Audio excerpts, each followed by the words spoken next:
Hello friends, देव studies से मैं पूनम कुमारी आपका बहुत बहुत स्वागत करती हूँ। दोस्तों, प्राचीन भारतीय इतिहास को जानने के क्रम में हम लोग जो है आज इस वीडियो में पुष्यभूति वंश या वर्धन वंश के बारे में पढ़ेंगे। और पुष्यभूति वंश या वर्धन वंश के बारे में विस्तृत जानकारी हासिल करने से पहले हम लोग जो है आइए इसका एक संक्षिप्त परिचय प्राप्त करने का प्रयास करते हैं। तो दोस्तों, हमने देखा था कि गुप्त साम्राज्य जो कि एक विशाल साम्राज्य रहता है और उसका पतन जो है लगभग 550 ईस्वी के आसपास होता है। यानी 550 ईस्वी के आसपास जो है 6ठी शताब्दी के मध्य जो है इस वंश का अंत हो जाता है पूर्णतः। तो वहाँ उस परिस्थिति में यानी इसके अंत के समय भारत में दो प्रकार की परिस्थितियां उत्पन्न होती है। एक तो उस समय जो है भारत के जो है उत्तर पश्चिम के जो रास्ते हैं से मध्य एशिया से हुनों का आक्रमण, यानी इस रास्ते जो है हुनों का आक्रमण उस समय होता है। और वहीं जो है उस समय भारत में कुछ यानी कि जो हमने देखा था कि गुप्तों की जो शासन यानी प्रशासनिक जो व्यवस्था थी वो सामंती व्यवस्था थी। यानी सामंतों को प्रांतों में बांटकर जो है गुप्त शासक जो है अपने शासन प्रशासन को चलाते थे। तो होता क्या है कि जब गुप्त साम्राज्य का अंत होता है, पतन होता है, तो उस समय जो ये जो सामंत थे उनके यानी गुप्तों के जो विभिन्न सामंत थे वे खुद का स्वतंत्र राज्य स्थापित करने लगते हैं। और वहीं जो है हुनों का भी आक्रमण उस काल में चल रहा होता है। यानी देशी रियासतों और विदेशी आक्रमणकारियों का जो है अस्तित्व इस काल में भी देखने को मिलता है। जिस प्रकार हमने मौर्यों के पतन के समय देखा था कि कुछ देशी रियासतों का भी जन्म होता है, वहीं कुछ विदेशी आक्रमणकारी भी भारत में अपने स्थायित्व का प्रयास करते हैं। सेम जो है वही परिस्थिति गुप्तों के पतन के समय भी देखने को मिलती है। तो आइए हम लोग जो है इस यानी कि जो वर्धन वंश यानी गुप्त वंश के पतन के बाद जो वर्धन वंश का उदय होता है भारत के उत्तर पश्चिम में यानी कि हरियाणा और पंजाब के क्षेत्र में जो ये वर्धन वंश का यहाँ पर उदय होता है उसके बारे में जानने का प्रयास करते हैं। तो दोस्तों, हम लोग जो है इस वर्धन वंश या पुष्यभूति वंश के बारे में जो जानने का प्रयास आज हम लोग इस मैप के थ्रू करते हैं। यानी अगर हम लोग मैप के थ्रू इसकी स्थितियों के बारे में जानने का प्रयास करेंगे तो हमें बेहतर समझ में आएगा। तो आइए हम लोग मैप के बारे में मैप से पढ़ने का पहले प्रयास करते हैं कि किन उस समय किन क्षेत्रों में किन शासकों का उदय होता है और वहाँ पर किन किन वंशों का किस क्षेत्र में भारत में शासन चल रहा होता है। तो उस समय जो है ये जो भारत का जो उत्तर पश्चिम का ये जो क्षेत्र है, ये क्षेत्र आपका हरियाणा और पंजाब का क्षेत्र रहता है। तो स्पेशली इस क्षेत्र में जो है ये वर्धन वंश का यानी कि यहाँ वर्धन वंश का उदय होता है। और वहीं जो है ये आपका उत्तर का क्षेत्र यानी उत्तर भारत का जो क्षेत्र जिसमें आज का बिहार और यूपी भी शामिल है, उस समय ये कन्नौज यानी कन्नौज का क्षेत्र कहा जाता है। और इस पर जो है मौखरी वंश का शासन चलता है। यानी कि उत्तर प्रदेश और बिहार का जो क्षेत्र है उस पर जो है वो कन्नौज के नाम से जाना जाता है। और वहाँ उस समय मौखरी वंश का शासन चलता है जिसका शासक ग्रीव वर्मा रहता है। वहीं जो है ये असम जो कि अभी भारत का पूर्वी भाग कहा जाता है, जिसमें बहुत से राज्यों का भी अस्तित्व है वर्तमान में, उस समय ये संपूर्ण जो है असम कहलाता था। और ये असम को उस समय कामरूप भी कहा जाता था। तो बहुत से एग्जाम्स में ये पूछा भी गया है कि कामरूप जो है किस क्षेत्र का पुराना नाम है। तो असम का ही पुराना जो नाम है वह कामरूप रहता है। वहीं जो है ये बंगाल जो है ये क्षेत्र बंगाल है और इस बंगाल पर जो है उस समय गौड़ वंश का शासन चल रहा होता है जिसका जो राजा शशांक रहता है। वहीं जो है ये बीच का जो है यानी ये मध्य प्रदेश का जो भाग है भारत के मध्य में, यह मालवा के नाम से जाना जाता है। और उस समय जो है यहाँ पर देवगुप्त का शासन चल रहा होता है। वहीं जो है ये क्षेत्र जो है ये चालुक्य, यहाँ पर चालुक्य वंश का शासन चल रहा होता है, जिसका जो प्रतापी राजा रहता है पुलकेशिन द्वितीय। तो इससे संबंधित भी वर्धन वंश की कुछ घटनाएं हैं जो हमें पढ़ना है इस वीडियो में। तो आइए हम लोग जो है इस मैप को ध्यान में रखते हुए इस वर्धन वंश या पुष्यभूति वंश के बारे में आज हम लोग आगे बातें करेंगे। तो ये जो पुष्यभूति वंश या वर्धन वंश है, इस वर्धन वंश के जानकारी के हमें स्रोत जो है, यानी ये वर्धन वंश अस्तित्व में था, कब था, इसके कौन कौन शासक थे, इसकी शासन व्यवस्था किस प्रकार की थी, तो ये सब जो हमें जानकारी के स्रोत यानी ये सब थे और किस प्रकार से थे, इसकी जानकारी के स्रोत हमें कहाँ से मिलते हैं। तो सबसे पहले हम लोग उसके बारे में जानने का प्रयास करते हैं। तो इसके जानकारी के जो स्रोत में है वह है वान भट्ट की जो रचना है, जो एक महान रचना मानी जाती है, हर्षचरितम। इससे हमें जो है इस वंश की जानकारी प्राप्त होती है, यानी वान भट्ट की जो रचना है हर्षचरितम और कादम्बरी, इससे हमें जो है इस वंश की जानकारी मिलती है। दोस्तों ये जो वान भट्ट रहते हैं, ये वान भट्ट जो है इस वंश का जो एक महान शासक रहता है, आगे हम लोग पढ़ेंगे हर्षवर्धन। तो उस हर्षवर्धन के राज दरबार का यह जो है दरबारी कवि रहता है, और यह जो उसकी जो यह रचना है हर्षचरित, इस हर्षचरित में जो है उन्होंने मूल रूप से जो है हर्षवर्धन के जीवन से संबंधित विभिन्न घटनाओं को दर्शाया है। उसके जीवन से ही संबंधित नहीं बल्कि वान भट्ट ने अपने जीवन से संबंधित भी कुछ घटनाओं को दर्शाया है, और हर्षवर्धन के जीवन से संबंधित और उनके पूर्वजों की कुछ जो शासक थे पूर्व के, उनके बारे में भी कुछ जानकारियां इस हर्षचरित्र में उन्होंने अंकित की है, लिखा है उनके बारे में। तो ये जो वान भट्ट की जो रचना है हर्षचरितम, यह भी इस काल की यानी वर्धन वंश की जानकारी का एक सबसे महत्वपूर्ण स्रोत माना जाता है।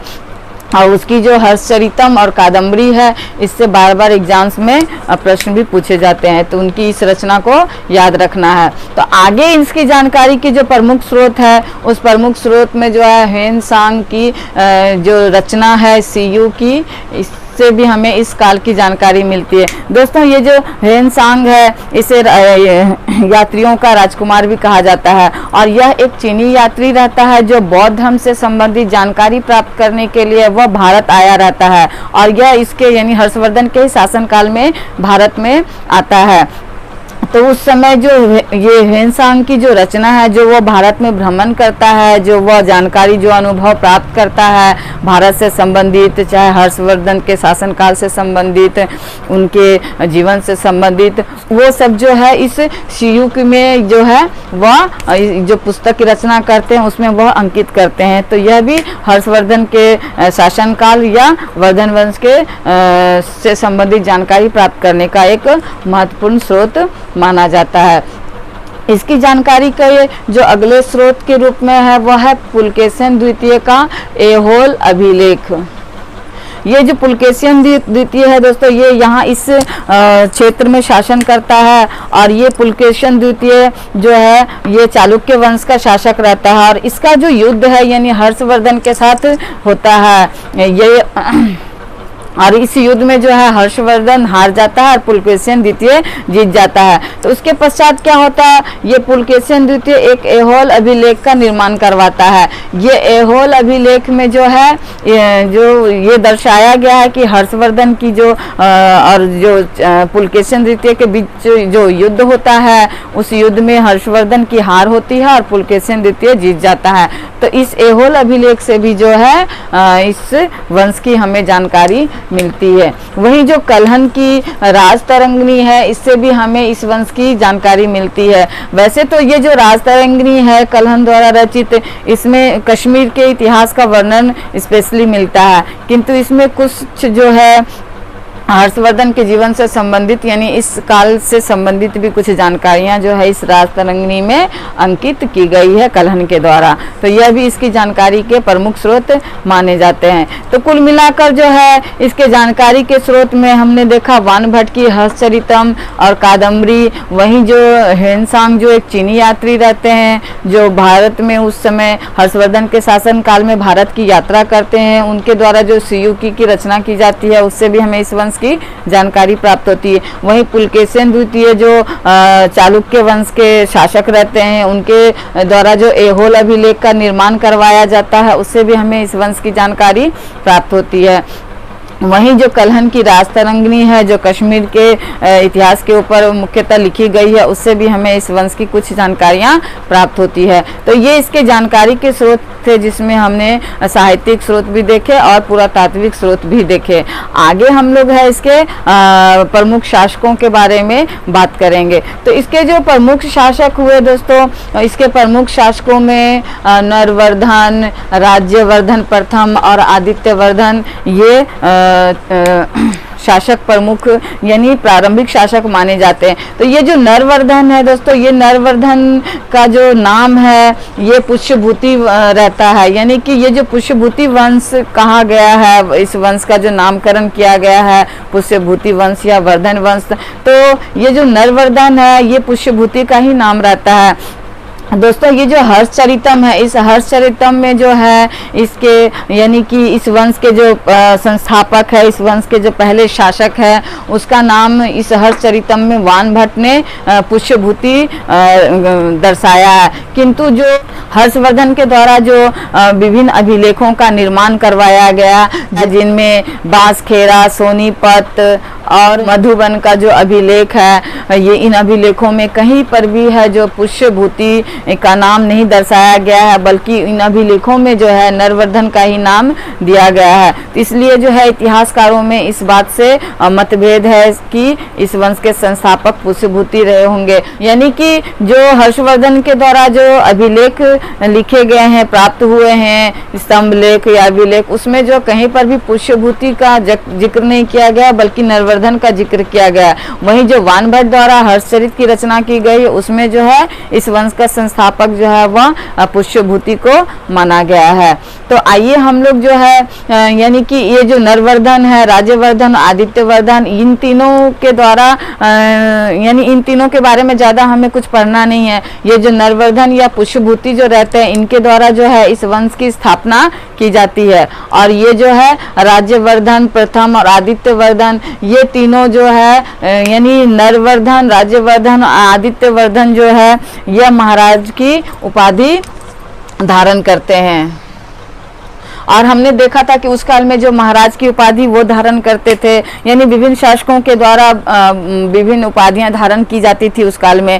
तो हमने देखा था कि जो सामंती शासक होते थे, सामंती राजा होते थे, जो किसी अन्य राजा यानी किसी बड़े राजा के अंदर में शासन करते थे, प्रशासन को चलाते थे, तो वो जो है महाराज की उपाधि धारण करते थे। तो ये जो तीनों शासक है, आरंभिक शासक इस वर्धन वंश के, तो इन तीनों ने महाराज की उपाधि धारण कर रखी थी। इसका जो प्रमुख यानी इस वंश का जो अगला प्रमुख महान शासक कह सकते हैं इसको, ये प्रभाकर वर्धन रहते हैं। तो ये प्रभाकर वर्धन ही जो है इस वंश का यानी कि वर्धन वंश का संस्थापक यानी असली संस्थापक इसको हम लोग कह सकते हैं। इसके द्वारा ही जो है अपने साम्राज्य विस्तार का प्रयास किया जाता है, यानी विभिन्न युद्धों के माध्यम से जो है यह अपने साम्राज्य विस्तार का प्रयास करता है। और यह जो है महाराजा धीराज और परम भट्टारक की उपाधि धारण करता है। यानी कि ये प्रभाकर वर्धन ही पहला इस वंश का स्वतंत्र शासक माना जाता है, क्योंकि इसने जो है महाराजा धीराज और परम भट्टारक की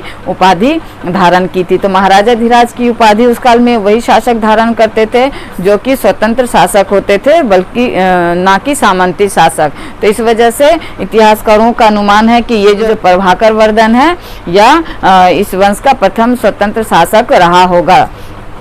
तो ये जो प्रभाकर वर्धन है, ये प्रभाकर वर्धन जो है यह बहुत प्रतापी शासक रहता है। यह क्या करता है कि अपने साम्राज्य विस्तार का यानी विभिन्न युद्धों के माध्यम से जो है अपने साम्राज्य विस्तार का प्रयास करता है। और ये प्रभाकर वर्धन जो है सर्वप्रथम, चूंकि उस काल में हमने देखा था कि गुप्त काल से ही हुनों का आक्रमण आरंभ हो जाता है, यानी स्कंदगुप्त के शासन काल में हमने देखा था कि हुनों का जो है आक्रमण उस काल से ही यानी गुप्तों के शासन काल से ही आरंभ हो गया था। तो इस काल में भी जो है बड़े पैमाने पर हुनों का आक्रमण हो रहा था और हुनों के आक्रमण से जो है ये लोग भी यानी ये जो वर्धन वंश के आरंभिक शासक थे वो भी परेशान थे। तो ये जो प्रभाकर वर्धन रहते हैं उस समय जो कि मध्य एशिया से जो हुनों का इस रास्ते आक्रमण हो रहा था, और चूंकि यही क्षेत्र जो है वर्धन वंश का क्षेत्र रहता है, तो यहाँ पर क्या करते हैं, ये जो प्रभाकर वर्धन है यह जो है सर्वप्रथम जो हुनों के पराजित करते हैं, यानी हुनों के साथ उनका युद्ध होता है और उसको पराजित करके इस क्षेत्र से जो है हुनों को वापस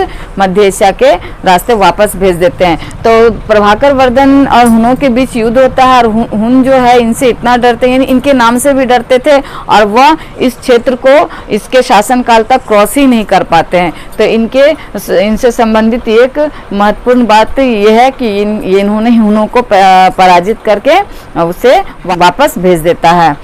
ये जो प्रभाकर वर्धन है इसका जो विवाह है यानी इसकी जो पत्नी रहती है यह यशोमती देवी रहती है और प्रभाकर वर्धन और यशोमती देवी से 3 संतानें उत्पन्न होती है, जिसमें जो इसका बड़ा पुत्र रहता है वह राज्यवर्धन रहता है और इसका जो छोटा पुत्र रहता है वह हर्षवर्धन रहता है। उनकी यानी इन दोनों की एक पुत्री रहती है जिसका नाम राजश्री रहता है। और इन तीनों यानी राज्यवर्धन, हर्षवर्धन और राजश्री के जीवन से संबंधित विभिन्न घटनाओं के ऊपर ही जो है इस पुष्यभूति वंश या वर्धन वंश की हम लोग जो आगे की कहानी है वो पढ़ेंगे।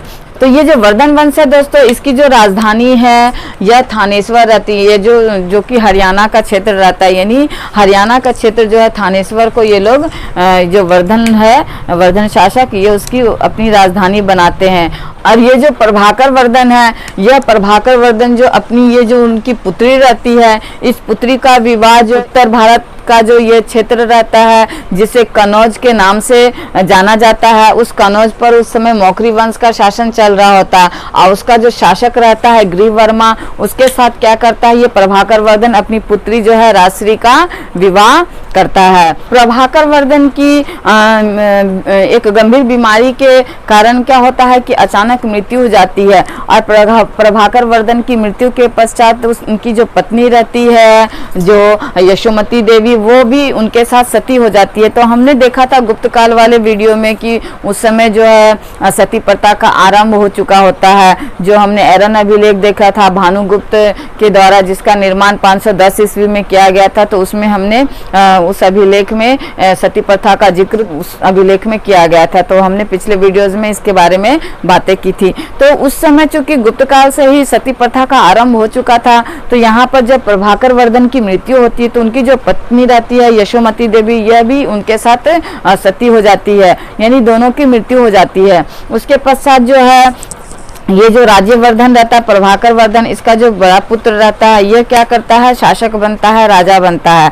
तो उसके बाद क्या होता है, ये जो कन्नौज नरेश रहता है मौखरी वंश का शासक ग्रीवर्मा, उसकी जो दुश्मनी है ये मालवा के देवगुप्त के साथ उस समय चल रहा होता है। यानी ये चूंकि अड़ोसी पड़ोसी राज्य रहते हैं तो इन दोनों के बीच किसी बात को लेकर के उस काल में जो है दुश्मनी चल रहा होता है। और एक युद्ध में क्या होता है कि ये जो देवगुप्त रहता है मालवा का शासक, वह कनौज के शासक ग्रीवर्मा की हत्या कर देता है। तो यानी ग्रीवर्मा की हत्या करके उसकी जो पत्नी रहती है राजश्री, जो कि प्रभाकर वर्धन की पुत्री रहती है, इस राज्यवर्धन की बहन रहती है, उसको बंदी बना लेता है। तो इस समय क्या राज्यवर्धन के समय समक्ष 2 परिस्थितियां उत्पन्न होती है। एक तो अपनी बहन को आजाद कराना, दूसरे जो उसके जो बहनोई यानी कि ग्रीवर्मा की जो हत्या कर देता है ये देवगुप्त, और ये जो कनौज का जो ये भाग है इस पर वह अधिकार कर लेता है। तो उस समय ये जो राज्यवर्धन है इसके सामने 2 परिस्थितियां उत्पन्न होती है। एक तो अपनी बहन को उसके कैद से छुड़ाना, दूसरा जो वह उसकी बहन का जो क्षेत्र जबरदस्ती हासिल कर लेता है अपने साम्राज्य में मिला लेता है, उसको मुक्त करना। तो इन दोनों परिस्थितियों को लेकर जो राज्यवर्धन है मालवा के शासक देवगुप्त पर आक्रमण कर देता है और वह राज्यवर्धन के द्वारा जो है इस देवगुप्त की हत्या हो जाती है। यानी जो युद्ध में क्या करता है ये राज्यवर्धन अपने बहनोई ग्रीवर्मा का बदला लेने के लिए इस देवगुप्त की हत्या कर देता है।